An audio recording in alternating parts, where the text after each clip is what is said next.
এই যে দেখতে পাচ্ছেন আমার এই পোস্টটা কিন্তু পিন করা আছে, এই যে দেখতে পাচ্ছেন পিন পোস্ট লেখা। ঠিক আছে, আপনারা কিভাবে এরকম পিন পোস্ট করবেন আপনাদের ফেসবুক পেজ অথবা ফেসবুক প্রোফাইল টাইপ পেজে, এটা কিন্তু একটা প্রোফাইল টাইপ পেজ।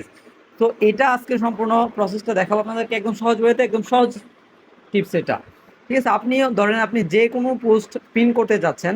ঠিক আছে, আপনি এনি পোস্ট একটা ধরেন আপনি এই পোস্টটা পিন করতে চাচ্ছেন, অর্থাৎ প্রথম দিকে আপনার পেজের প্রথম দিকে রাখতে চাচ্ছেন, এই পোস্টটা যেন ওখানেই থাকে। সো তাহলে কি করবেন, এই পোস্টের যে থ্রি ডট আইকনটা দেখতে পাচ্ছেন এখানে একটা ক্লিক করবেন। ক্লিক করার পর এখানে পিন পোস্ট অপশন দেখতে পাচ্ছেন, এই যে পিন পোস্ট, এই পিন পোস্টের উপর একটা সিম্পলি ক্লিক করবেন। ব্যাস, এবার একটা রিলোড দিয়ে দিব। এরপরে এই যে দেখতে পাচ্ছেন এই যে পিন পোস্ট, অর্থাৎ আমাদের এই পোস্টটা কিন্তু পিন করা হয়ে গেছে। এখন এই যে দেখতে পাচ্ছেন পিন করা পোস্টটি সবার উপরে কিন্তু চলে আসছে, এটা কিন্তু পোস্টটা অনেক নিচে ছিল। তো ভিডিওটি যদি আপনাদের কাছে ভালো লেগে থাকে তাহলে অবশ্যই কমেন্টে আপনাদের মতামত জানাবেন, এবং পরবর্তী কী ধরনের ভিডিও পেতে যাচ্ছেন জানাতে ভুল করবেন না। আজকের মতো আমি এখানে বিদায় নিচ্ছি, দেখা হচ্ছে নতুন কোনো টপিক নিয়ে।